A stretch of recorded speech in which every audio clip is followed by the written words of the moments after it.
Hello, everybody, and hopefully we are live. Steve Bowie is here, Ian Bradley's here, Gareth Evans is here, and I'm here, and we'll be back after we've heard from this radio announcer. While we're in the animal kingdom, here's another of the Ellington creations for a member of his band. Cootie Williams, the trumpet-playing man, and appropriate enough, it's called Concerto for Cootie.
And that was Concerto for Cootie.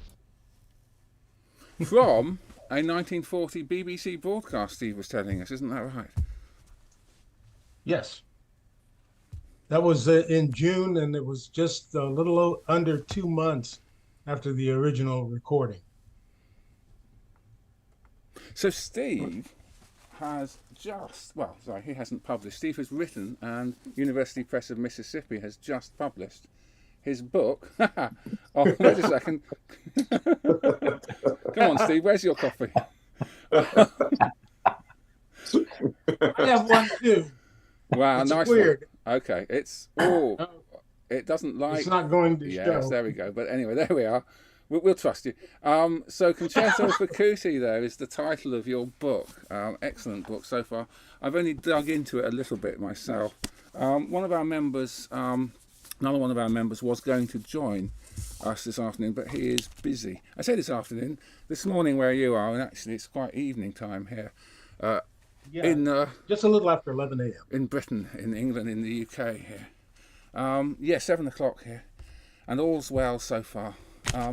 So, Steve, tell us a bit about. Oh, I've just got something poking up here, a notification. I really need a producer for these things, you know. Yes, hopefully that's fine. Hopefully that's working fine. So, Steve, please tell us a bit about yourself and what led you to write about Cootie. Well, my degree is in engineering, so I'm only a musician casually, but I've been a huge Ellington fan for since I was about 10 or 11, so well over half a century. And I was thinking the other day, I've been listening to Ellington's music longer than he made it. Wow, that's a lovely way of thinking about things, actually, isn't it? Yeah, and it's really odd. I would have never thought to write a book about Cootie Williams. As I say in the beginning of the book, I had a dream. I dreamed, it was a very vivid dream, and I was at a book stand. Cootie Williams was standing next to me, and I noticed he was thumbing through a book, and I decided to ask him, what are you reading? And he said, oh, it's a book about me. And I thought to ask him, well, who wrote it? And he said, you did.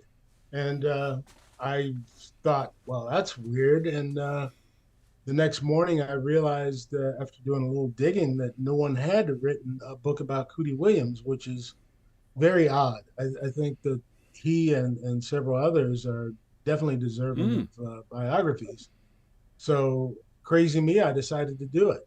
And it actually got published. So the dream came true. Well, literally, that's extraordinary, really, isn't it? Yes. Yeah. So Cootie's not a household name, I would say, because No. I mentioned him, and I mentioned that we'd be doing this thing to somebody who I count as a jazz fan over the weekend, and he'd never heard of Cootie Williams. Well, we need to change that. That's probably my fault for not previously telling him. On the other hand, as I keep saying to anybody who doesn't know about stuff and things, you should have come to one of our meetings in London, because we held them. Public meetings open to everybody, anybody anyway. We probably couldn't literally fit everybody in, but certainly we managed on all occasions, I think, to fit everybody who turned up in. People weren't being thrown away from the door there. But anyway, monthly meetings, but not always on Duke. For, I don't know, 8 years or something like that. So people should know. No excuses. But anyway, so now I can point them at this book and say you should read about this as well as hearing. So we've got several, shall we say, examples of Cootie's playing. Obviously that was Duke Ellington's Concerto for Cootie, one of the pieces that Duke featured. I'm just thinking, I mean, well, when did Duke really start having just one person featured throughout a whole piece?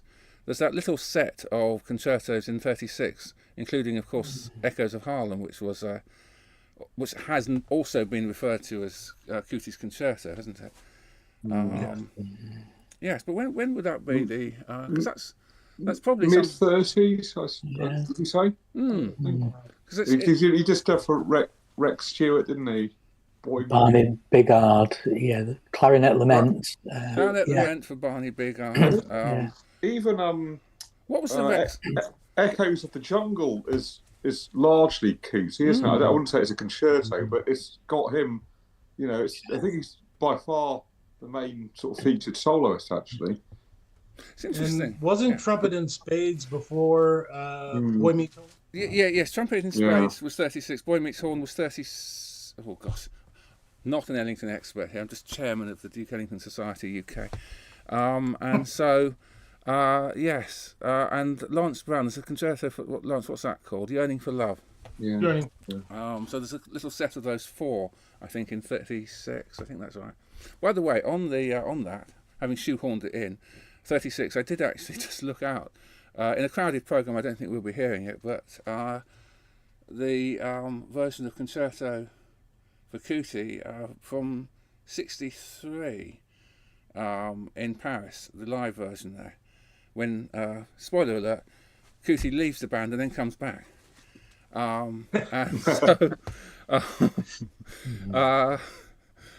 yes, and that's a great recording. I'm not sure that, I mean, it's probably not Cootie at his absolute peak necessarily, but it really, just one of those.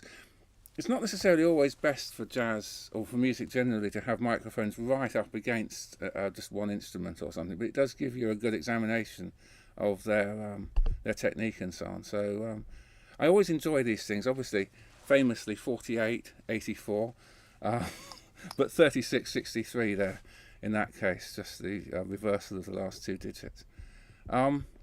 So, what shall we hear next, Steve? Where are we going on our story? I thought New East St. Louis Toodaloo would be good because that again shows Cootie at the front, and at this time it was the band's theme song until it was replaced by East St. Louis Toodaloo. I mean by Take the A Train. Take the A Train, yes, that's right. So there's a it must be a Carnegie Hall performance in the mid-40s where Duke announces the medley of the band's theme songs. I can't remember which ones are featured there, but East St. Louis Toodaloo. Yes. Well, the only other one between there is Sepia Panorama, which was briefly 1940. I don't think it was before. I think it was only for about 1 year.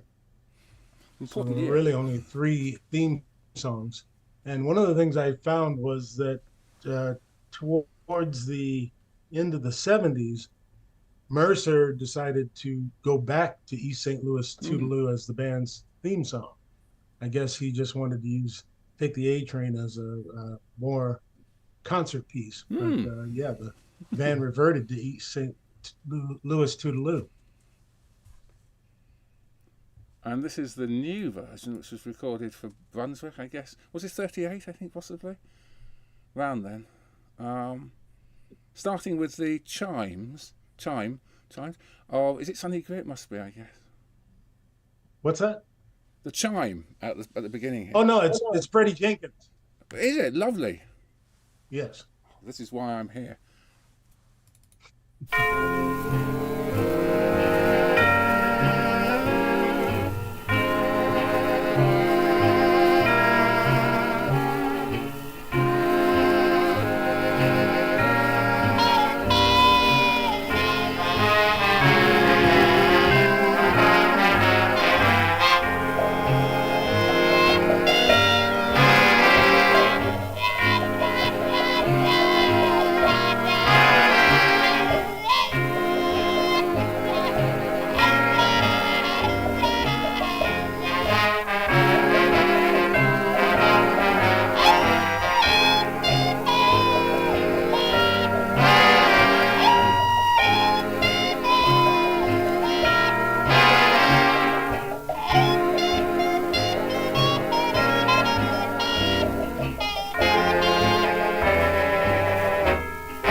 New East St. Louis Toodaloo.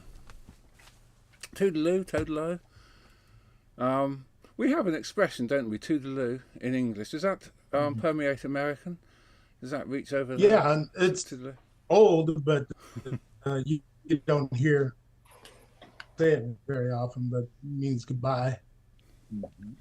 So is that what they meant then, I guess? I'm not sure. Well, Not a fully sure. toadlo was a dance, is that right? If you pronounce it that way. Toodaloo. I think. So that was that's- 26 that comes from as a composition, doesn't it, I think? Fairly early I remember on. something about Duke saying they saw a guy walking, stooped over. He was towed low. Wow. T-O-D-L-O. Yeah. And so that supposedly had something to do with it. Right. So I don't know. So Steve, just very slightly breaking up there, but you're still more or less in communication with us. Oh, boy.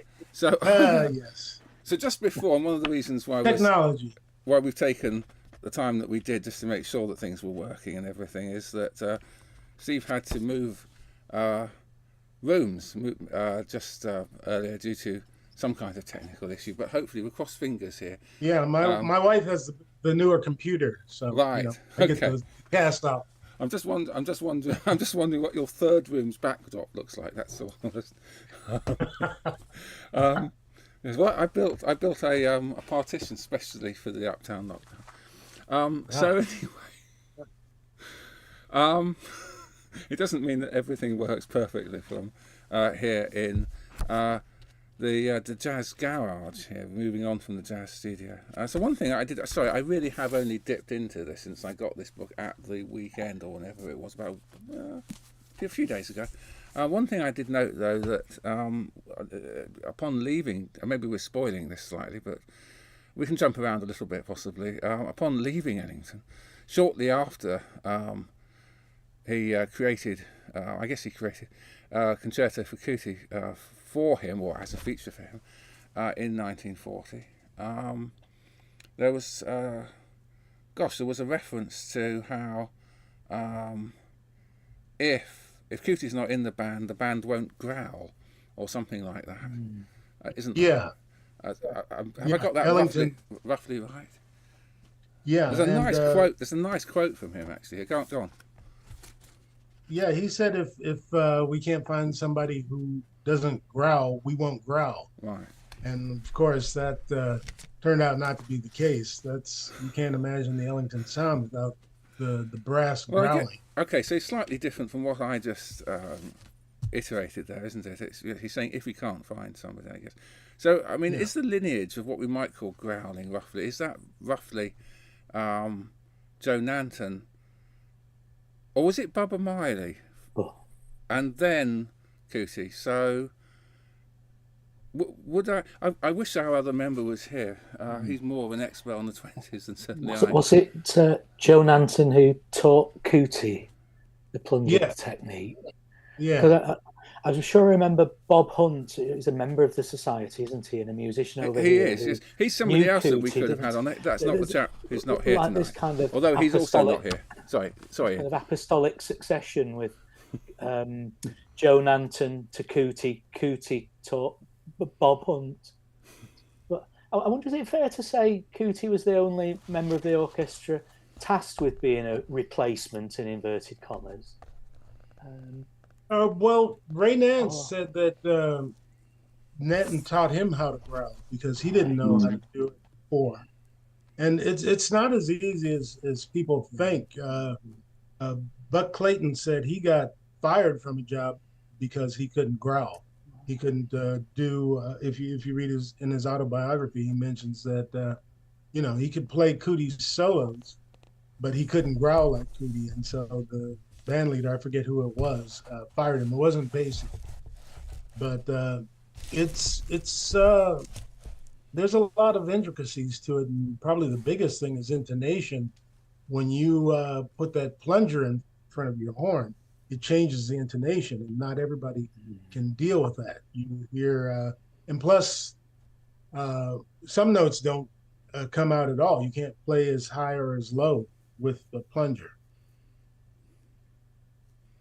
Fantastic. So I do remember at one of the conferences, it may have been the '08 one, that I had a little something to do with in London, but there was a presentation on Duke Ellington's chairs.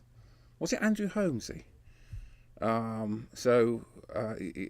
His thesis was that there were a few chairs that were filled throughout the years, the decades, in the Ellington band by different people, taking over roles that had been previously held. And I guess would it be fair to say one of the most obvious would be Baba Takuti? Would that be fair?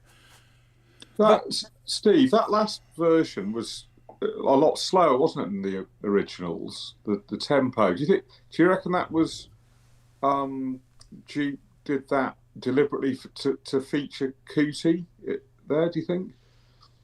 Well, the 20s version, it's a lot of the 20s music sounds herky jerky because it had different tempos. So I think it might have been just more the style of the time.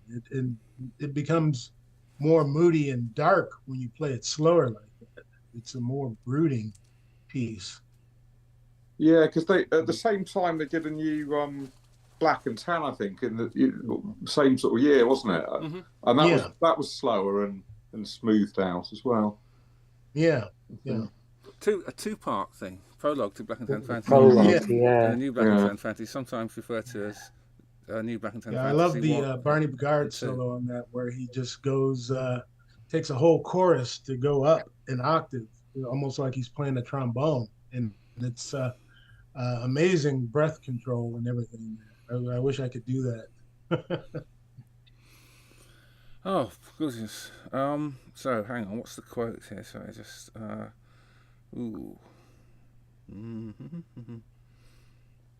Cootie is not being replaced by Nance. We do not put replacements in our orchestra. To the contrary, we add new styles and new attractions to see how they fit into our organisation.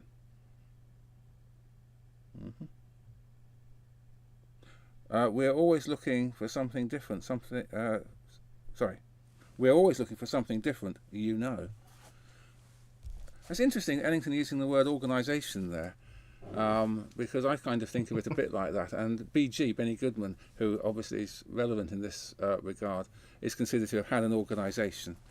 There's a quote from him in one of those books where he says something like he likes the idea of a Benny Goodman organisation like he's running a big company or something, just like the Rank organisation. There's a famous was that a film studio or something in Britain? I don't know. On a massive screen there. So that was 30. So where Steve, where should we go next? Well, I guess keeping it in Ellington before we venture into Goodman territory. One of the songs I really liked by a small group was this song, Night Song. It's just, I find it pretty catchy. I just think it shows Cootie very well, just playing with the mute and everything. Mm-hmm. So if you want to do that one, I'd appreciate it. Let's play that.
Night Song. Not a piece that I'm immediately familiar with. I was just saying that I no doubt would have heard, everything from listening to complete sets and that kind of thing, but that one hadn't stuck in my mind particularly. Very suitable for jittering along to, though, isn't it? I think it should be better known than it is. It's very catchy, at least. It's got a Latin-y bit to it, hasn't it? Going on behind. Hey, what bit? I'm sorry. Like a Latin sort of feel. Yeah. Yeah.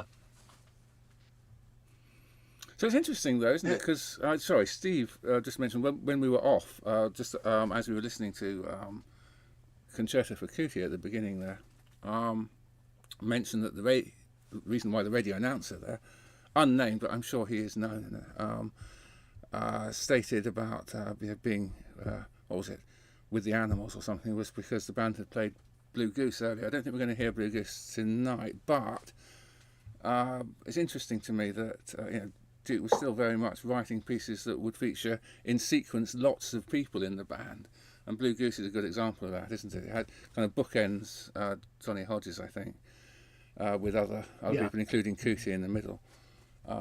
So people, Duke was not alone featuring featuring a single one of his wonderful musicians throughout the entire piece.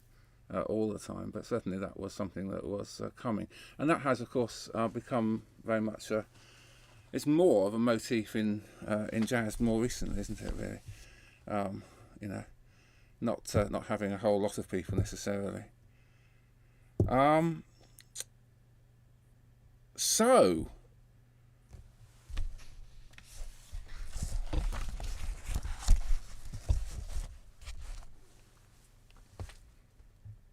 Are we temporarily closing the first chapter of Cootie with the Duke there? What happened? Sure. You want to move on to Benny Goodman? Well, wherever you want to go, but tell us what happened. Okay. Well, it's Concerto for Cootie was not only revolutionary because of featuring a single soloist and everything, but one of the trumpet players in the Benny Goodman band, Jimmy Maxwell, was playing this recording. Benny heard it and liked it, and he said, well, let's get the guy for the band. And Duke Ellington handled the negotiations, and Cootie wound up joining the Benny Goodman band based upon this convergence of these circumstances. So he was with Goodman for a year. Mm-hmm. He was featured not only recording-wise, but I think there's more than one example of pretty much every advertisement I saw during that period, 1940 to 41. Cootie is given billing in the Goodman band's advertisements. Mm-hmm. So it says featuring Helen Forrest and Cootie Williams. Wow. And it was a big deal. And Goodman, okay. Yeah. And basically it was, written up in a font that the start of the war kind of got. It was around that same time. We weren't in it yet. You guys were hot and heavy, unfortunately. Oh, well, yes, stirring times for everybody there. Also, there's a nice picture. Hang on. There we go. Yeah, picture. I've seen that before. It's a great picture. Oh, it's a nice picture of a couple of people there. That's George Al Goodman, Cootie, and then Charlie Christian. And a couple of people. That one I got from the Smithsonian. Oh, yes, from the Ellington collection there? Yeah. Oh, John Hass and everything, Hassey. Yes. Did so much there. It's just an amazing thing, one of the great achievements, I think. Yeah, we hope it stands, given our current environment. Our current environment. Well, I mean, honestly, Yeah. I'll tell you what. I mean, civilizing features of human history and existence are under threat in all kinds of directions, aren't they, at the moment? But it's always been that way, though, to some extent. So can I just interject this, this issue of how I even mentioned the word race, because Benny Goodman is considered to be quite an important figure in that, with the small groups in 35, 36, he got a couple of black musicians along with an otherwise all-white organisation, as I understand it. I mean, the whole white thing. White is it's a broad church, isn't it? Black is a broad church too. But what's interesting to me is that it's always been interesting to me that Teddy Wilson and Lionel Hampton joined Benny Goodman group, but it was the small groups only. Right. They weren't in the orchestra. And if you look at, for example, it's a particular example of the band Envision, which is always nice to see from a time when obviously mostly we don't see them, or bands generally. In Hollywood Hotel in 37, it's a very white band. Playing Sing Sing Sing, but again, just to be clear, I mean, Benny Goodman was Jewish, Gene Krupa is Italian American. I mean, it's not exactly one absolute, completely uniform group of people. But anyway, so when Cootie Williams was tapped to join, he was initially again slated to play only in the small group, isn't that right? Correct. At that time, it was a slightly bigger small group. The sextet. Yeah, the sextet. And but he, within a week, he was in the big band, and usually he played lead. He, as I say in the book, Goodman admired his musicianship greatly. He had a powerful lead presence. He could read extremely well. That was something that was established early on in his days with Fletcher Henderson. Right. And, to be able to read and to phrase correctly is not a small skill. And not everybody has it. And also, of course, I mean, this whole, I'll just call it, a racial division. The first, the first white musician in the Ellington Orchestra wasn't until 10 years later, or 9 years later or so, wasn't it? So the first what? I'm sorry. The first white musician, I wouldn't say in the Ellington Orchestra. Oh yeah, Louis Bellson. Yeah. So just thinking that there wasn't a lot of, shall we say, there wasn't a lot of what I would call integration, shall we say. Yeah, in Ellington's case, though, the dynamic was such that he couldn't be one of the ones to do it earlier. It had to come from the white side. And Benny Goodman, he didn't care about race. He wanted the best band. He didn't care if it meant that you were black, white, whatever. Mm-hmm. And he was so popular that he could I think that's tell the point, them isn't that it? you won't, if you don't like my band, I won't play there.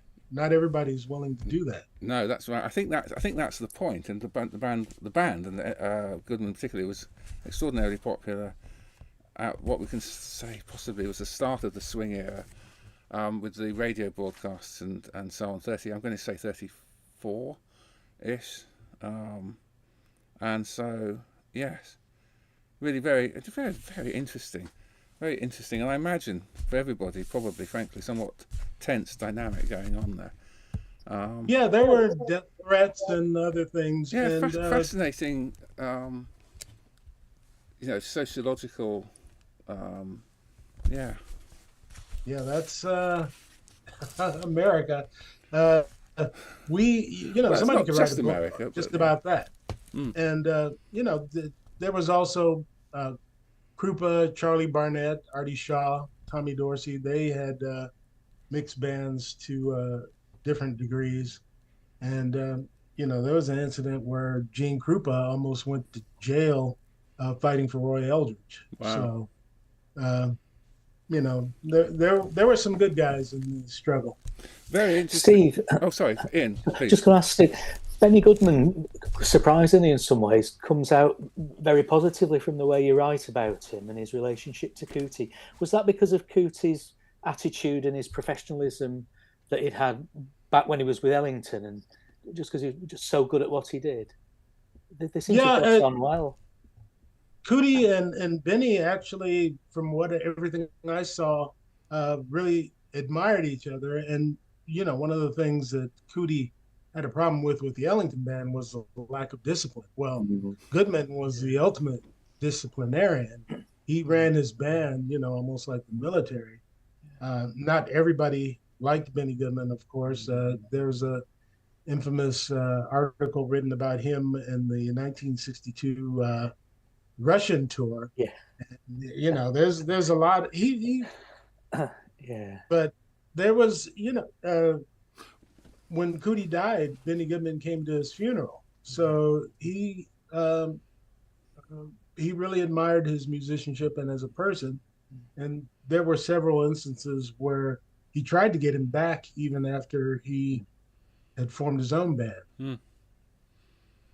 So, gosh, a thought just occurred to me there about because when you think about the stories about Benny Goodman, it's very much he wasn't one to suffer fools gladly. I think that might be, I don't know if fools is quite the right word there, but that is an expression. He expected people to be right there and able to do things, didn't he? Yes. And so it's very interesting because I love Benny Goodman, the Benny Goodman Orchestra. Oh, me too. Particularly the small groups, but also the orchestra, which is just so hot. But he could be capricious. I mean, Jimmy Maxwell said that somehow Goodman found out that Maxwell's favorite band was Duke Ellington's and fired him for it. But he was looking for a lead trumpet a couple of nights later and happened to cross Maxwell at a jam session and said, "Hey, you want a job?" He forgot that he had this guy in his band and fired him. Extraordinary. So one of the things when somebody says to me, why Duke Ellington, I will sometimes struggle a bit, but I'll say something about the personality of the person, that comes through and everything. Well, I wouldn't say necessarily the same about Benny Goodman. I'd be more talking about the music, So with Ellington, there's both, isn't there? I mean, that personality you describe. What again? Somewhere here, there's a insouciant. Is that the word you use? Sort of style of things that Duke would say. Insouciance. So so that I mean, in so many ways, he's such Ellington is such an extraordinary figure. I mean, if he just played piano, it'd be pretty important, wouldn't he? So. Gosh. So shall we hear something then? Right. What shall we go to next? Well, since we mentioned Goodman, let's see. So, allegedly, Goodman wrote this. His name is on the copyright, but that, as we know, doesn't mean anything. But Fiesta in Blue is a feature for Cootie Williams with the Goodman Band. It was originally titled Cootie Growls. And this one was on a 12-inch 78, which you would probably appreciate. And unfortunately, it didn't come out until several years after Cootie had left the band. I think it was 1945.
All right, well, what was that called? I've forgotten already. Sorry. Fiesta in Fiesta Blue. in Blue. Was that a 12-inch? It's only about 3 minutes long. By the Maybe I got it mixed up with Superman. Maybe Superman was a 12. Oh, possibly. So, what is interesting? Well, you're sitting. I was going to say standing. Probably sitting in front of the cover there for Duke Ellington's probably second set of 12-inch 78s. The black, brown, and beige from Carnegie Hall. Well, it's not from Carnegie Hall. It says Carnegie Hall on the 78 album and slipcase covers there. So Duke recorded two 12-inch 78s actually earlier. So yes, no, that would be the third outing, wasn't it? What was the first one? St. Louis Blues, was that? Yes, that was the second with one. Crosby. St. Louis Blues and Wasn't the Creole Rhapsody on the? yeah, 12 Creole inch? Rhapsody. So Creole Love Call. Don't get them confused. Not that I'm saying you would. I might. Creole Rhapsody on Victor was a 12-inch record, and on Brunswick it was a 10-inch record. Yes, sort of the orchestral version, if you like. On Victor, and then I think that was what's that 31-ish. So the following year, then on Brunswick, there was St. Louis Blues with Bing, and then on the other side, Creole Love Call as an instrumental. Yeah, I think those are the only. So Reminiscing in Tempo, which is a long piece, was 4 10-inch sides in 35, I think. 35 years mother died. Yes, quite a commitment for the record company. Pretty successful though. So yes, so these longer pieces definitely. Well, so we heard Concerto for Keys. That was almost 4 minutes, I think, earlier. That was slower. I do think sometimes things are played to the length of the record, and so 10-inch sides. If you're pushing it, there are some long records, 3.5 minutes or so. The longest I think that I can really think of is probably just nearly touching 4 minutes, but seriously affecting the sound quality on a 10-inch 78 side. It runs in my mind that a Bunny Berrigan side, I Can't Get Started, which is a 12-inch side, was issued as a dubbing on a 10-inch record, which was it was also issued cut down on a 10-inch record as well by Victor. So just not the whole performance. So Victor in 37 produced an album, a 12-inch album of 4 records. Fats Waller did a record, Tommy Dorsey, although one of those sides is very short and could actually be on a 10-inch. Who's the other one? The symphony, what's it called? Symphony in Swing or something? Symposium of Swing, not symphony, Symposium of Swing. So there's 4 records. Fats Waller, Tommy Dorsey. Duke Ellington's not on Victor at the time, so he's not featured. Was Benny Goodman, Artie Shaw's clarinet? Yes, concerto? no. You know what? I have to look it up. That was later. I thought that was. That was later. I have to just look that up. Sorry, not prepared on 12-inch 78. But That could be another book too. 12-inch 78. Well, in jazz, yes, it's not a very long list, but quite interesting. No, so yes, so Artie Shaw, there's 1 or 2 there. Oh, there's Dogtown Blues by you mentioned Bing Crosby, Bob Crosby's band. I think that's a 12-inch. Do I mean Bob? There is a Bob Crosby 12-inch record from about 38 or so. Yank Lawson's featured. There's scattered a few. Sing Sing Sing. Anyway, one of the records in the Symposium of Swing is the Benny Goodman Sing Sing Sing double 12-inch. So it happened. It happened occasionally. So very broad sound. So one of the things that one of our members talks about with Cootie is the breadth of his trumpet playing. The broad sound of it. Would you agree and have any comments on that and just the overall sound that Williams brought to his playing? Well, that's one of his superpowers, as you would say. is that he had a big sound, which is not the same as a loud sound. Vince Prudente told me that he, as being in the trombone section, they sit immediately in front of the trumpets. And he's heard some trumpet players who just really irritate your ear because they either are loud or just shrill. But Cootie had a very full, warm sound, and a lot of people remarked on that. And one of the ways you can, I don't know how many people got to hear him live. I didn't.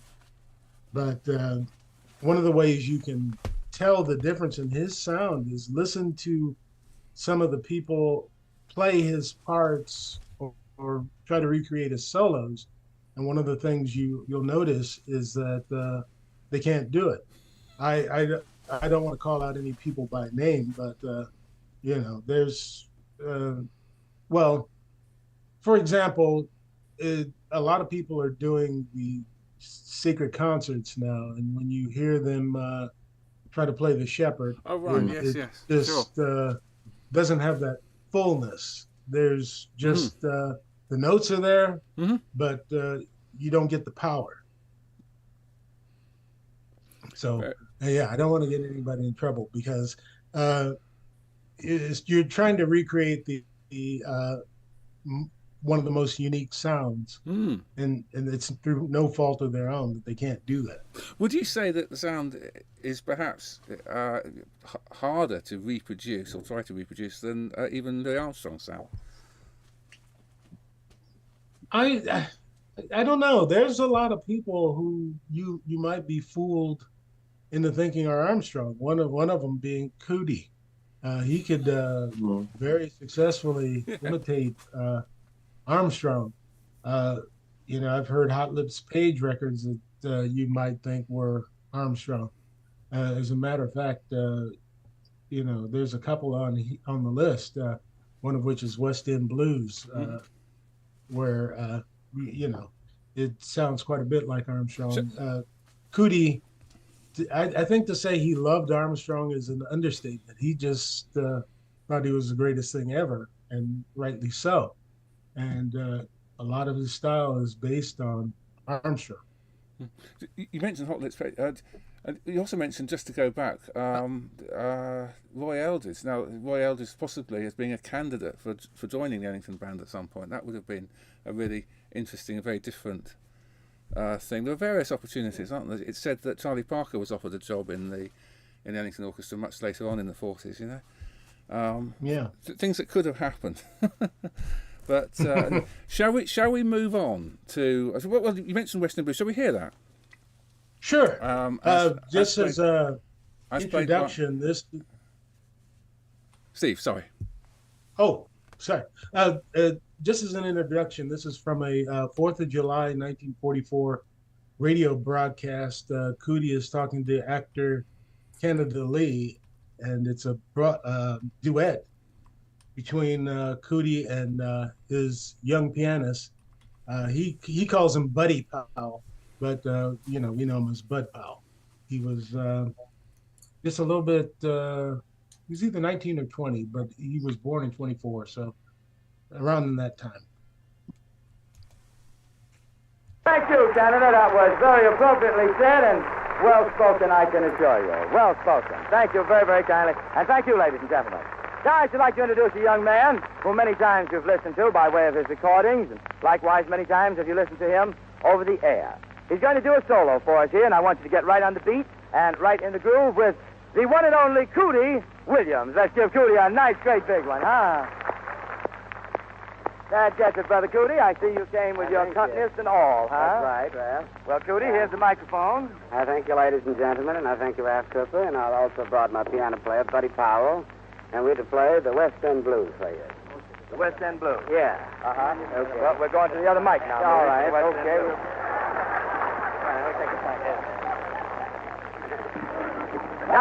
Now we're on the west side of town. Yeah. Yeah, now you can go right from here. Oh, all right. Yeah, you can't get mixed up, you know. You can't get mixed up, yeah. Okay, sir.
Wow, extraordinary! I've never heard that. That's a great artifact to exist, isn't it? Yeah, that's uh, you know, he was showing quite a bit of chops there at the end. And I'm pleased to hear that the informality in broadcasting didn't start with us and the Uptown lockdown there. Speaking about the different microphones and the different sides of town, that was great. Yeah. I do enjoy that. You wouldn't hear that on the BBC. Well, you mean you might, but only somebody would get written up for it if that sort of thing was happening. Discussing the use of a particular microphone or anything on there. Anyway, so yes, jolly good. Okay. Have we missed anything? Just as I've been possibly leading the conversation. Is there anything that we should go back over at all, or shall we move forward? Well, I was just thinking, Steve. Sorry, because we got onto Bud Powell there. What I didn't realise was with all the number of bot musicians that he played with, and can you maybe tell us a bit about that? Is in the sort of early 40s, wasn't it? I suppose. Yes, he started his band at the end of '41, and they made their debut in Chicago in February of '42. And Cootie had the conscious decision to use old and new musicians. He wanted a mixture. He was striving for just the capability to have a lot of variety. For older musicians, he had Sandy Williams on trombone, Charlie Holmes on alto sax, and then younger people like Eddie Benson, Bud Powell, Kenny Kersey on piano. Butch Ballard was his drummer. He was a young guy. So he, unlike some of his generation, was not offended by bop. He really liked Charlie Parker. He understood what he was doing. Cootie didn't venture into the 60s new thing. He didn't like that, but definitely he understood that Bud Powell was a genius, that Charlie Parker was a genius. He had some problems with their lack of discipline and their substance problems, but no, he enjoyed them. And and Lockjaw Davis was another young musician. That kind of leads into the piece I wanted to play next, which was his theme song. The first theme song of his new band was called Fly Right, but it was better known as in later years as Epistrophe. The initial recordings gave the composer credits to Kenny Clarke, Thelonious Monk, and Cootie Williams, but later the recordings gave it to Monk and Clarke, and a lot of them just give it to Monk. So his first theme song was penned partially by Thelonious Monk. The soloists, Cootie plays the melody at the start and the end, but the trumpet soloist is Joe Guy, and the piano player is the piano soloist is Kenny Kersey.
Epistrophe or Fly-Right by the Cootie Williams Orchestra. I should say, early Cootie Williams records, there's a couple, maybe the first session, I'm not really sure, which include a West End Blues, the studio recording of that, and also, is it G-Men? Yes. Which used to be, when I was avidly out in the world collecting 78s, used to be very, very common here on Regal's Honophone. Unfortunately, I think it's a dubbing. I don't think it's actually master pressed. But anyway, never mind about that. But it was very, very popular, relatively popular. It seems to be about the only record. I think there's another one. I think from the same session, perhaps, which was also issued here on Regal's Honophone. But that's not as common. That sticks in my mind. The West End Blues thing was pretty popular over here, just judging by the number of copies that I used to see on 78. You know. Yeah, those recordings were made with a small group from the Goodman Orchestra. This was before he left Goodman. Before being actually Cootie Williams. That's what it says on the record, on the label, though. But yeah, he was the leader of the group, but is that it was 42 or something? I guess. 41. 41. Those are 41, Right. 1941. So yeah. Let's see. Since we're talking about bop musicians and theme songs, Yes. his Let's see. Fly-Right was Cootie's theme song until it was replaced by Around Midnight. And that is through Bud Powell. Bud Powell brought the piece to Cootie's attention. And Cootie said, "Oh, I want to add to it, but I like it." And so you can see in the sheet music and also on the record labels that Cootie Williams got a composer credit on it. Yes. So, by this time, the pianist was Bud Powell, and Eddie Lockjaw Davis was in the band. Right. Shall we hear Around Midnight then? Sure.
I didn't Round, catch all of what you.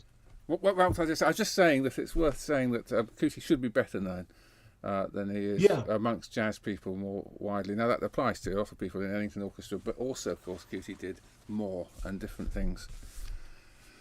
Oh, so there we are, round midnight. And you were saying that the middle eight, was Cootie's contribution. Yeah, it was just an 8-bar interlude. I wanted to put a transcription of that in the book, but one of the problems I had was that it would have taken a lot longer to get the book out on the market, getting the rights for music. The one transcription you see there, I that little 4-bar break from Bugle Call Rag, I was able to do because Bugle Call Rag is in the public domain. Anything else I couldn't do. I had a bunch of transcriptions I wanted to highlight his style with, but I couldn't do it.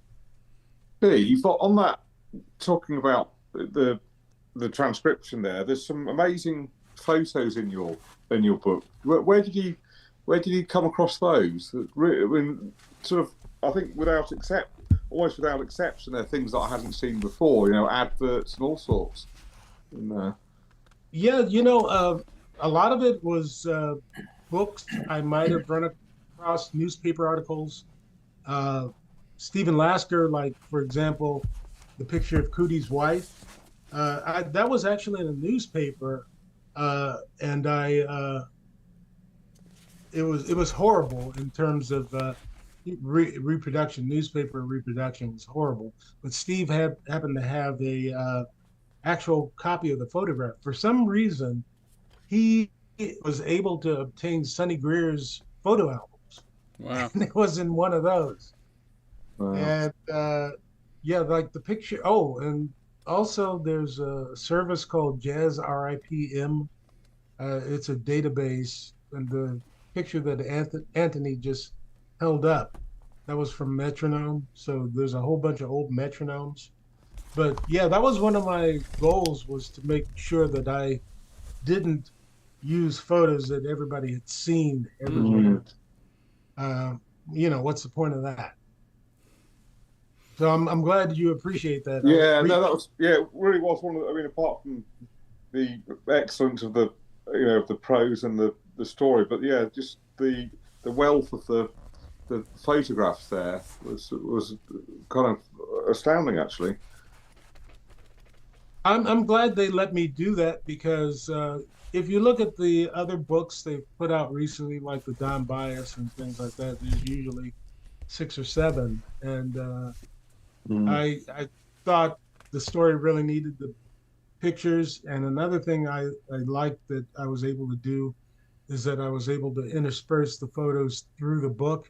I hate it when there's 8 pages in the middle of the book of all the photos. It used to be a lot of people do that.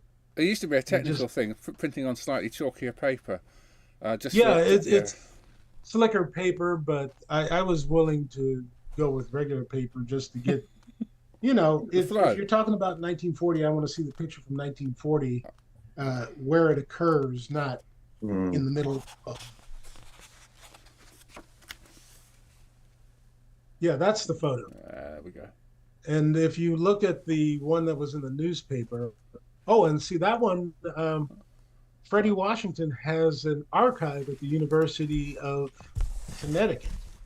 And so that photo is part of the collection. And it was interesting that a lot of those photos weren't identified. I was able to tell the archivist, that's Cootie Williams and his wife. That's Juan Teasdall and his wife. All these different people were friends of hers. Gosh, there is so much to be archived, isn't there? It's it's a highly intimidating area overall. Actually, what was kind of funny about the archive was they had several photos in it identified as an African-American man. That African-American man was Lawrence Brown, her husband, at the time. So they didn't even have him identified as... Wow, an African-American... So just the way my mind works, It may have been obvious, relatively obvious, the African part possibly. How did they know that he was American without any identification? Well, it's a pretty good guess over here. It's a good. You're playing the odds, aren't you? Basically. Yeah, there isn't really significant African or Caribbean immigration to the country until like the 50s and 60s, and part of that was some of the civil rights movement making it more appealing to move over here. Mm.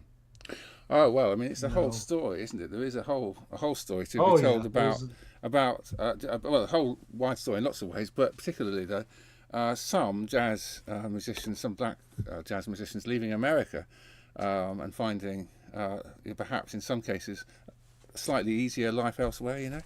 In some ways. Throughout the middle of the 20th century. Shall we say? Yeah, I look at Sidney Bechet, Don Bias. Dexter Gordon, Ben Webster. Man.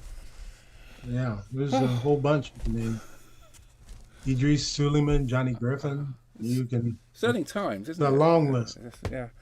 Well, here we are, and we're closer to 20. I think I haven't actually worked it out. We must be closer to 2050 than 2000 now. Not time-wise. I'm thinking of the years. So the 20th century is long since in the rear mirror, but things still continue, don't they? Yeah, it's very disturbing to run across people who are adults and their birth date starts with a 2. Wow! I know. Oh my gosh! I mean, people. It's very disturbing to me. Like my parents' generation might have grown up with electricity and probably not the telephone necessarily, and now there are people obviously who are quite serious, fairly adult people who it wasn't even the smartphone even. They haven't known life without that, not just the mobile phone, and let alone the internet. We're already 2 generations into people who grew up with the internet already existing. Anyway, never mind. I'm sure they'll make a good fist of the world. It's already turning into their turn, isn't it, to do things. Yeah. As the rest of us move on. But anyway, right. So where are we now then? Shall we play some more music? Sure. I was thinking, as long as we're talking about theme songs, the first one was Fly Right. The second one was Around Midnight.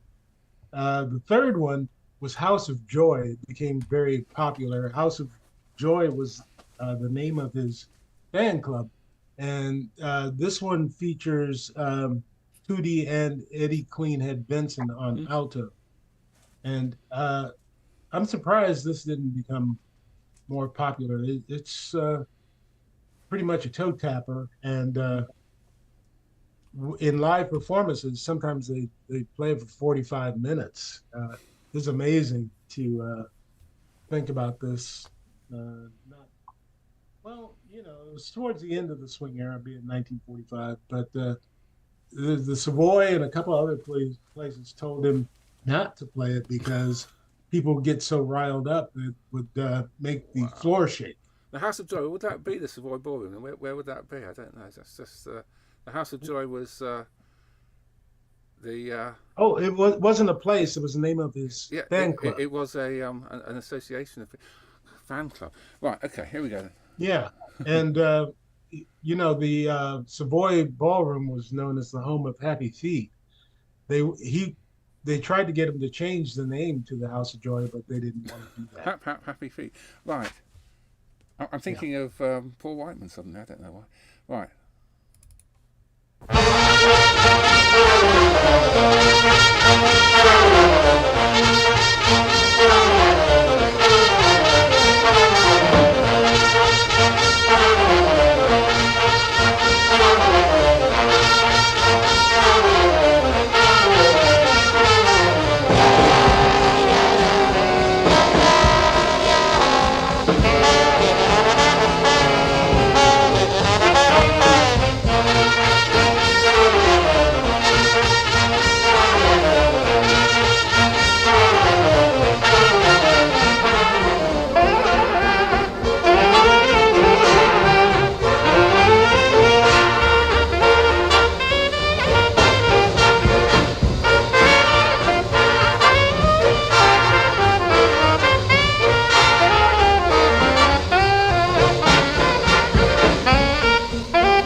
House of Joy there by Kitty Williams. Wow. A popular piece of music for dancing. Possibly you were saying Lindy hopping too. You've got to move to the music though, haven't you? You know? Do the rest of you, I mean obviously it's completely amateur basis, but just sort of, move around when you're listening to your records. I tend to, I'm quite often standing and moving when I'm listening, not always, it varies a lot, but, if one's able to, I mean Duke's a prime candidate for doing that at lots of opportunities and times. But anyway, so I was just saying that I have only just, as I say, been dipping into this book myself. Highly recommend you get this. Have we talked about the publisher yet? Actually on the stream, as opposed to, we are on stream, aren't we? We are, yes. Off stream. Some of the best bits happen off stream. I enjoy one thing particularly about this publisher. It's the University Press of Mississippi, Jackson, USA. Hang on, I've got the wrong side. That's the dedication. There we go. Somewhere there, I think. I don't know. So they're not, just to be clear about it, they're not suggesting that there might be any other Jacksons. It's Jackson, USA. They're very clear about that. Well, it is the most famous Jackson, Well, I can't think of any others, but I don't honestly know that much about Mississippi. I'll be completely straight there. Yeah, there's Jacksonville in Florida. Oh, Jacksonville, right? Yes, that's different. Right. But I can't think of any other places named Jackson. Sorry, we haven't rehearsed this at all. But who was Jackson then? Andrew Jackson. Oh, Andrew seventh Jackson. President. Very well known, of course, obviously. Yes. Yeah. So anyway, there we go. So the University Press of Mississippi is an interesting outfit. I don't know anything really about them, except they do have. Well, I think they say something about how they're interested in books vaguely related to the South. And maybe more than vaguely related, that's just my terminology. But yes, several jazz titles they've published, and it's an imprint that's been created by various universities in Mississippi. So not related just to one. That's why it's University Press of Mississippi. Yeah, the states usually have a university press. There's a University of California press. I went through several to get published, and the University of California press turned me down. Oh no! Unfortunately, the University of Alabama turned me down. That would have been apropos, but you can't win them all. No, but fortunately, this lot did not. I think most jazz books now, it seems to me, are published by university presses, aren't they? An awful lot of them. Yeah. I can't think of. Well, I think the Ella Fitzgerald biography that just came out was done by Norton, but I think the Chick Webb book was an academic press. I'm not sure. I'd have to look. Ricky Riccardi's Armstrong book was Oxford University Press. Yeah. So it's a fair bet that most of them are. But they're interested in big sales, and also getting with the mainstream press is hard because they won't talk to the author. You have to have an agent. An agent has to talk to the publisher for you, and I don't have an agent. It's hard to get an agent, so it's kind of like two hills to climb. Yes, a kind of foothill, and then yes, I can see.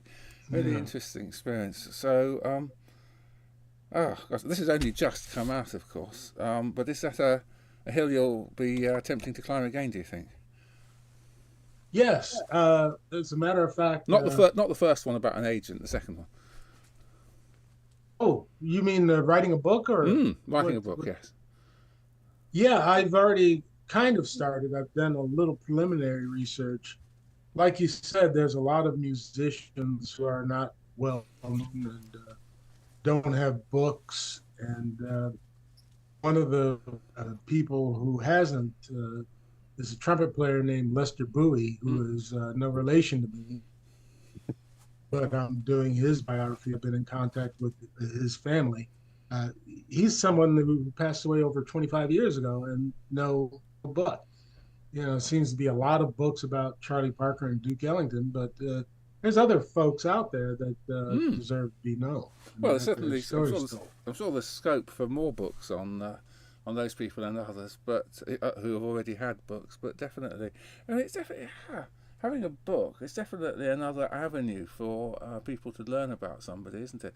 I kind of have the attitude, just in general terms, it's great. I mean, I'm talking about archives, talking about history and preserving information and so on, absolutely down my alley.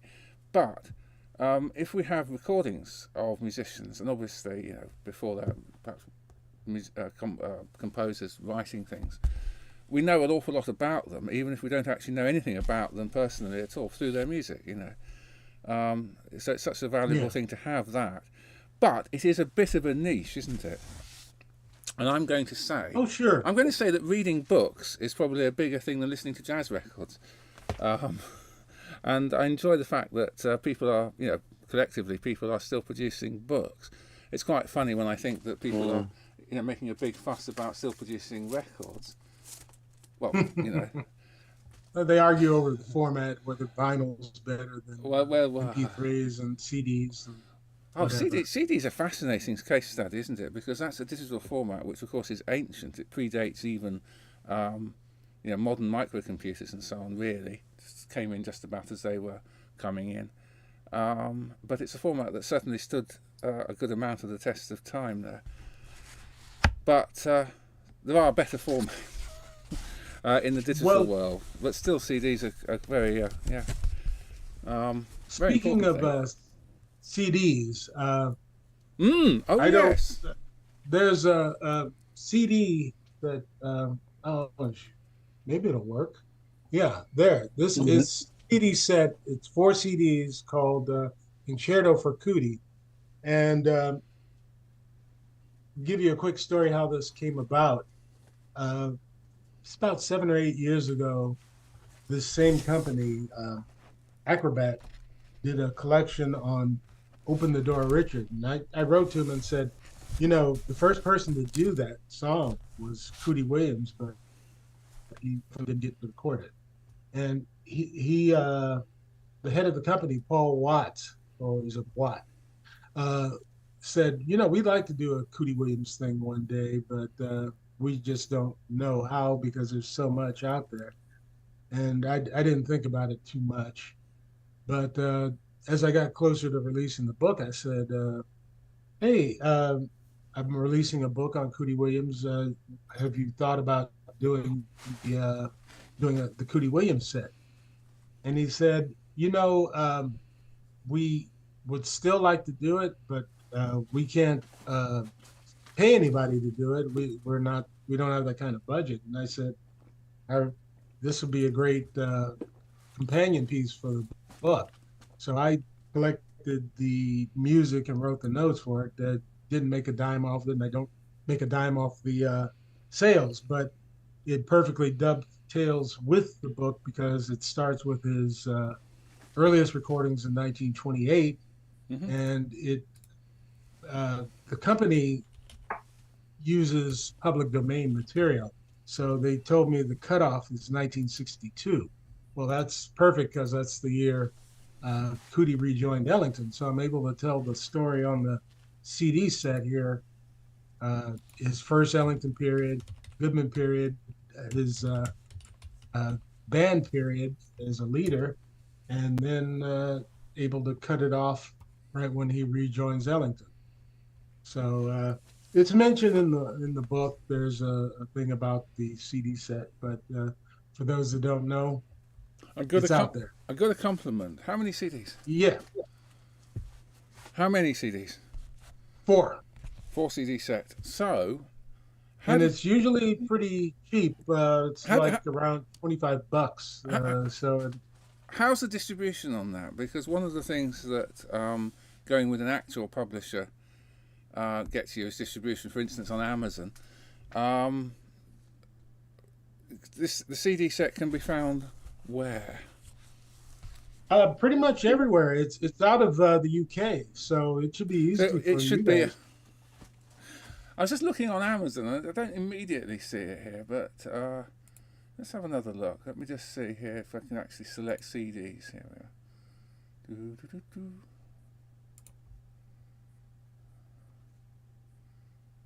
No, the book comes up.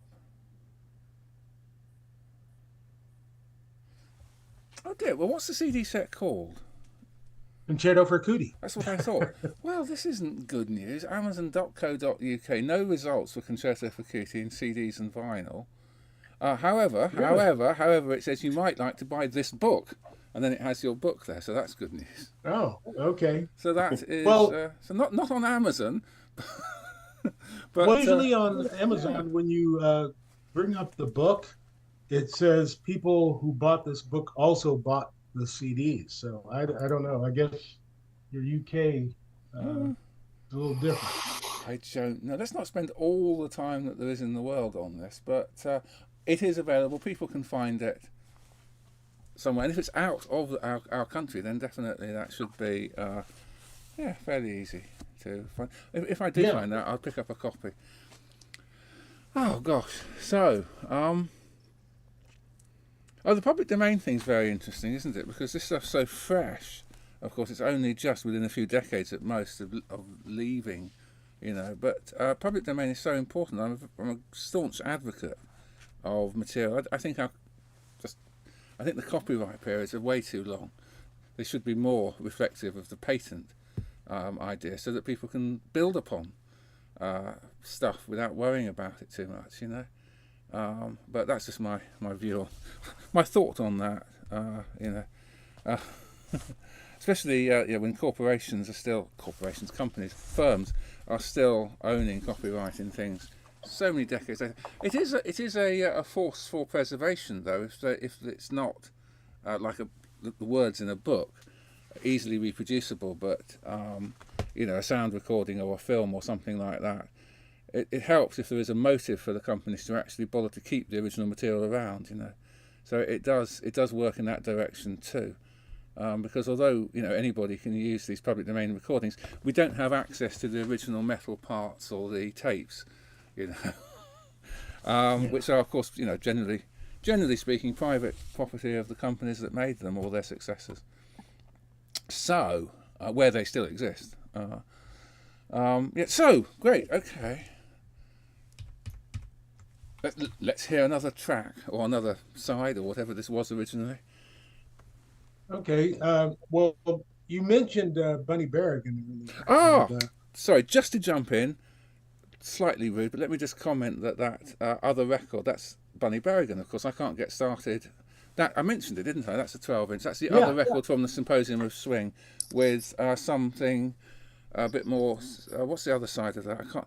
Sorry, going down another rabbit hole now. But that is the other record. So there's Tommy Dorsey, Bunny Berrigan, Fats Waller, and Benny Goodman in that 12-inch 78 set.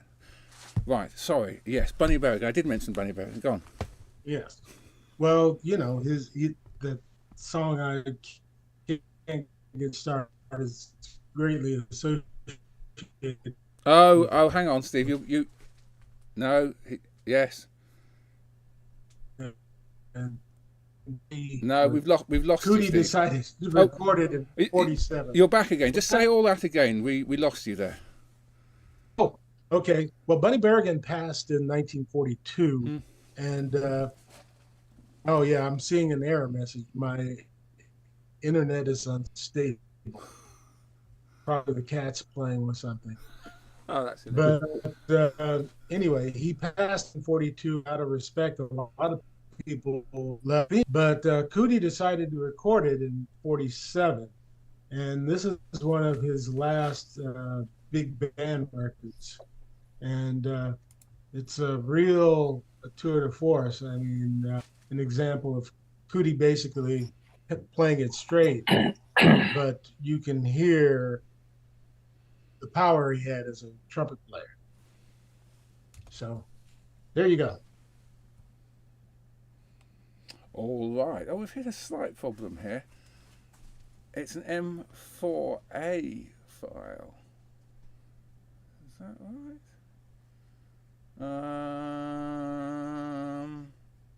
Do. What am I doing now? It's an M4A file. Let's see if I can actually get this to. No. I'm sure. Yeah, probably. I tell you what, because I'm using VLC here. Let me just. If I just rename that MP3, even though it's not an MP3. It'll probably then load in VLC, and VLC is very good at playing things even if it's not actually identified correctly. So let's have another go.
I Can't Get Started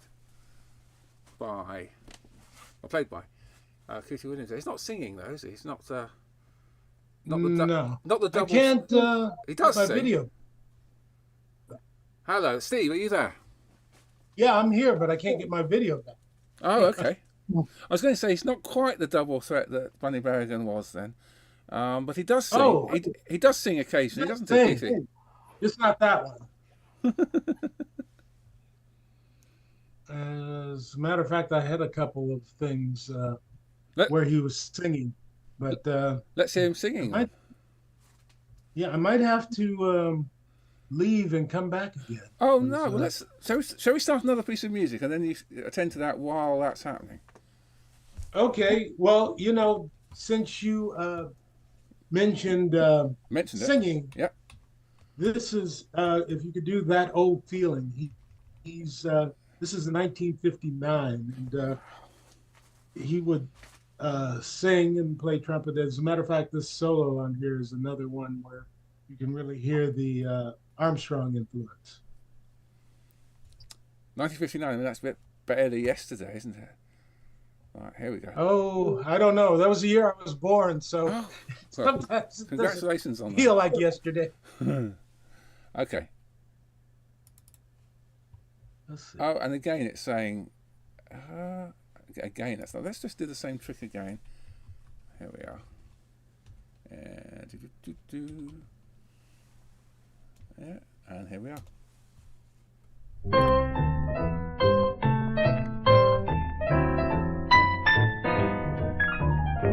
I saw you last night and got that old feeling when you came in sight. I got that old feeling the moment that you danced by. I felt a thrill, and when you caught my eye, my heart stood still. Once again, I seem to feel that old yearning, and I knew the spark of love was still burning. There'll be no new romance for me. It's foolish to start, but that old feeling is still in my heart.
Once again I seem to feel that old yearning, and I knew the spark of love was still burning. There'll be no new romance for me. It's foolish to start. Well, that old feeling, that old feeling, that old feeling is still in my heart. Yes, no, definitely a double threat there with Kitty Williams singing there. He has obviously heard Louis Armstrong, hasn't he? So that she said 59, as I say, just so recently, relatively speaking. Yes, Kitty Williams there. Oh, fantastic. And so Gareth was just mentioning that early on in Ellington he had one or two vocal pieces, but not a featured singer with the band. And then, but not later on, not with when he came back then. How long was he with Ellington then? When did he when he came back? Well, he was with Ellington from 29 to 40. Then he came back in 62, and he was still there when Ellington passed. And then he was with Mercer Ellington from 74 till 80. There were a couple of breaks in there, but yeah, he hung up the trumpet in 1980. Wow. And then passed away 5 years after that. Yes. Yeah, gosh. And Goodman died in 86, is it? 86. Yes. So just a few months after Cootie. Yeah. Just thinking about that. Staying thinking about all of these people. But anyway, right. Yes. Well, anyway, so we're pleased that Steve's got back in here. When I've read the whole of this book, I mean, not to put lots of weight on you, but it'd be great to have you back, and maybe we could discuss some of the specific points that I'm sure you do touch on later at some future time. But So, where are you, and where would you like to go now in the history? I should say we talked about it perhaps off screen, as it were. That was on this screen, but not on that screen. The book starts with talking about Cooty's early days and family, and well, you mentioned the picture there of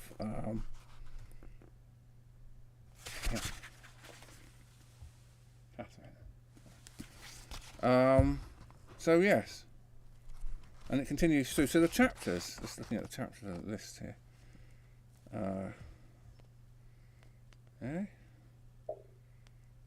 Carries on through all the way until well,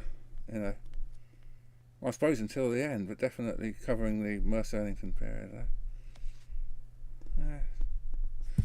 Always. Sorry, yeah.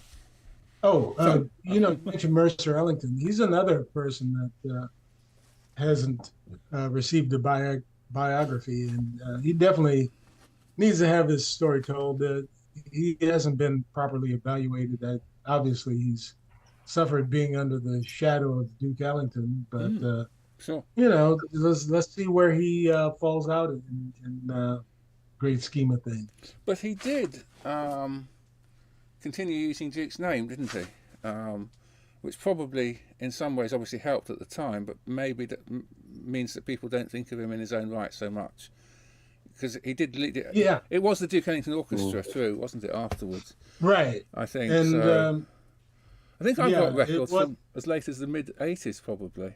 Well, in fact, my one chance to see the Duke Ellington Orchestra when I was at university in Manchester in the early 90s. I had a ticket, and it was called off due to illness. I think it was Mercer was ill. Oh dear. So yeah, the one opportunity I had passed me by. I don't know how many of the original members would have been left then. I mean, very few or zero, I'd have thought. Well, Carney. What year are we talking about?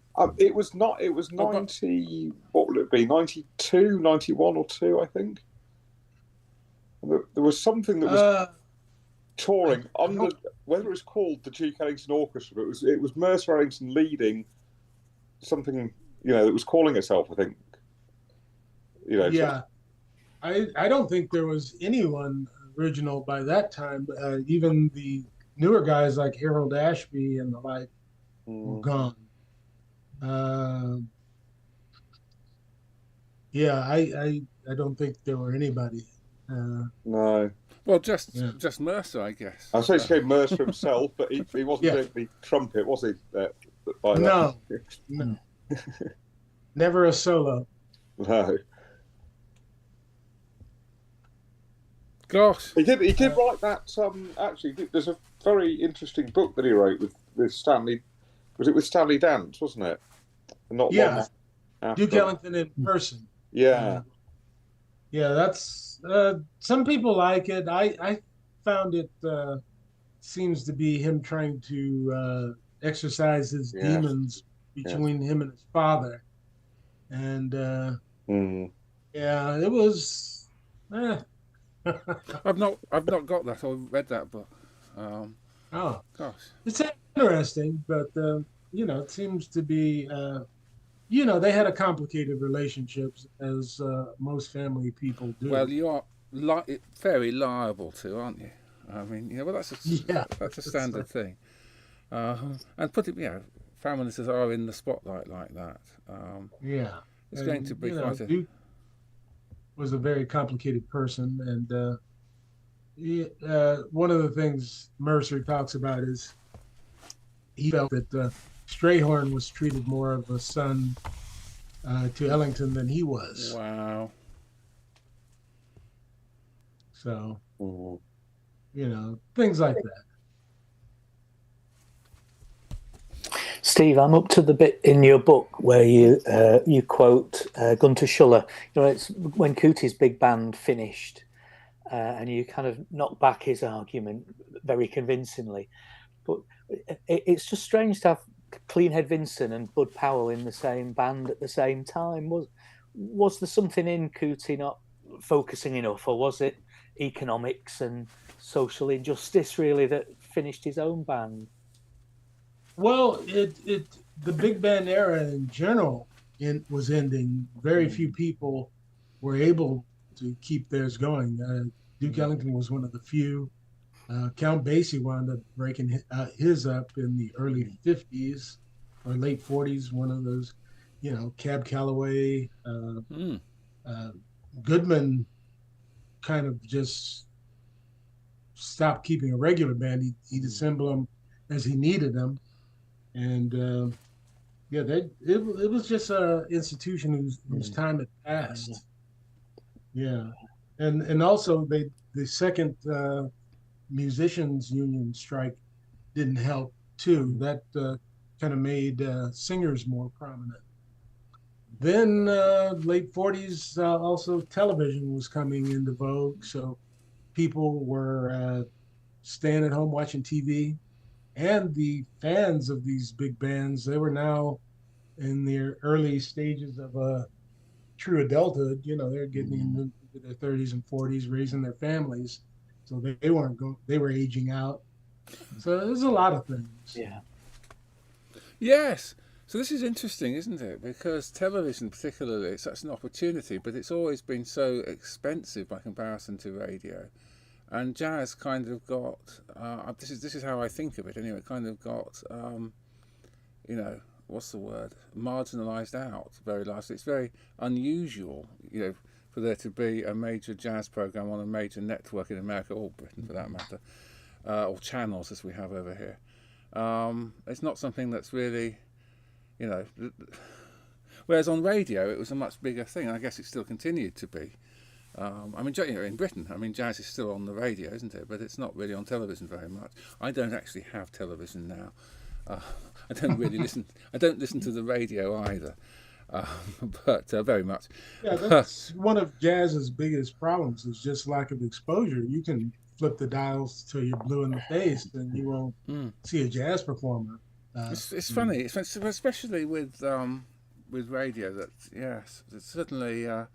But on television, there was a big change in emphasis, I think, and I think it's related to the cost, of producing television by comparison to radio. But I do feel that, and the money, just the sums of money involved and so on. As I say, I think television was a marginalising influence on broadcast media, put it like that, So that's unfortunate. Now we've come kind of full circle where anybody with a jazz garage can broadcast to one or two people on the internet,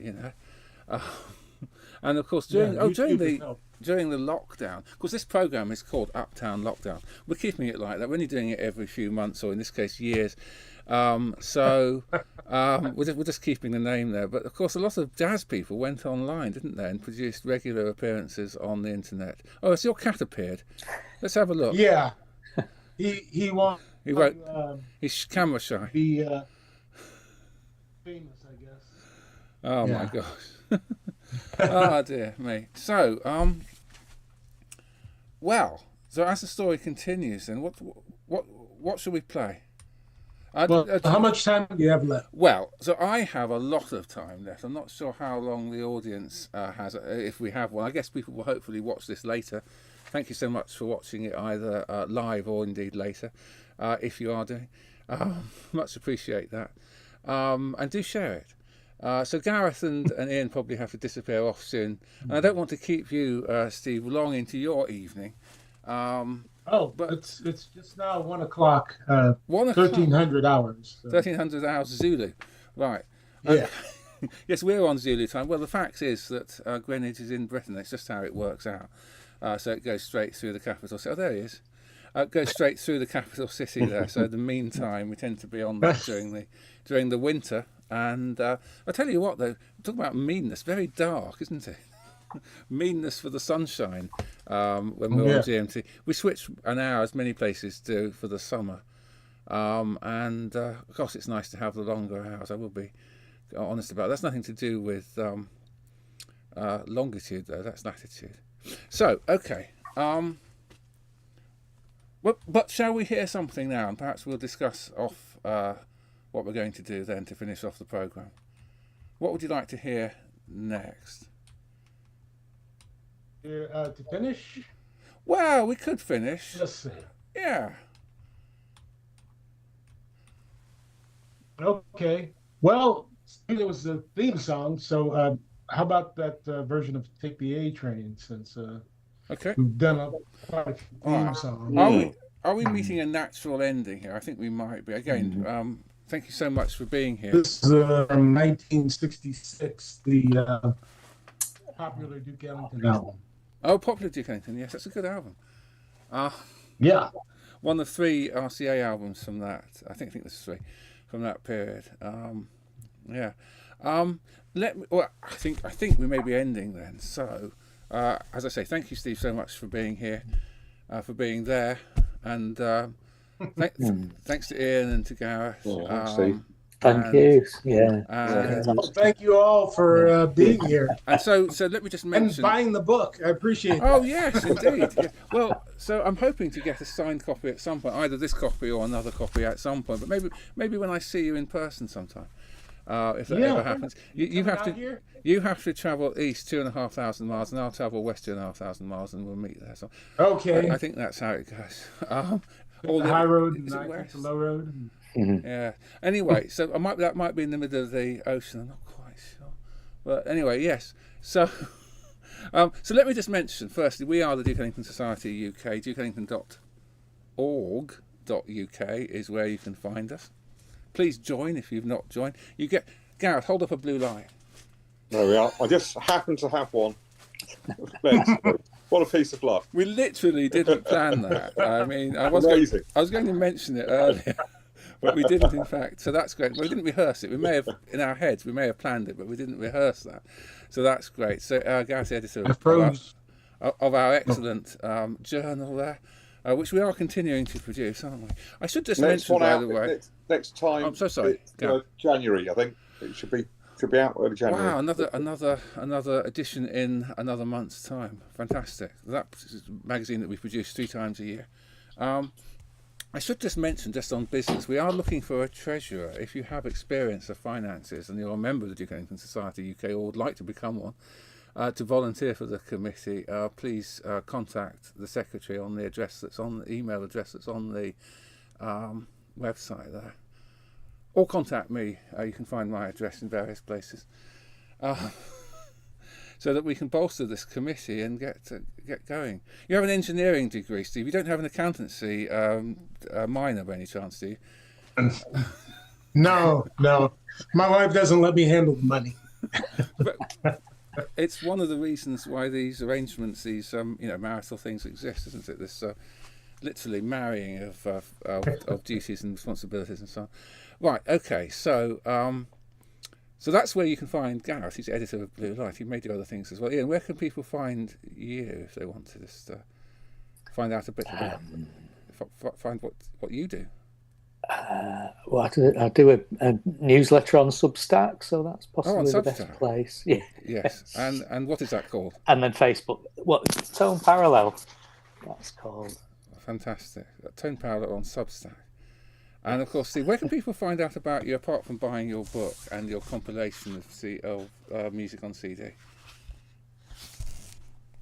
Well, the publisher has their own website too, University Press of Mississippi. I don't know their address off the top of my head. People can find that, I'm sure. But yeah, they can Google that and find that. And if you just Google Concerto for Cootie, the book and the CDs come up. So that's good news. And so there's a bunch of different retail places. But any other activity that you would like people to find you doing online? Well, I need to get back on my podcast. I haven't been doing that, and I know people. This isn't really a podcast but we haven't been doing this, have we either? But we'll do another one at some point next year, I'm sure. Life intrudes. Oh, life, man. Well, it's good to have it, though, isn't it? Let's just. Yes, it is. So look, okay, and of course you know better than some people about that, but we won't belabour that point at the moment. But yeah. Yeah. I don't know if people have had a chance to look at the video, but there's a video about it. So the hospital's been using it to raise money. So, Well, that's good news. No, I've not seen the video. Anyway, so thank you, okay. everybody. Thanks so much for being here. As I say, thanks so much for making it this far. It must be about 2 hours in now. I can't actually see. So that's a good UL length, isn't it? So happy Christmas, everybody, or whatever else happens in your life. Happy Christmas. At these in our hemisphere, darkened times. Well, the northern part of the hemisphere, anyway. I suppose right on the equator, it's not really the case, but still, if you're just slightly further, just in our hemisphere, very slightly, it probably doesn't really. The darkness probably doesn't really affect you that much, but it certainly affects people at our latitude, doesn't it, guys? So, whatever festivals or other things people may celebrate, have a good time. And we'll end then with Take the A Train. Thank you for having me. Appreciate it. Thanks, Steve. Thank you. Good to see y'all.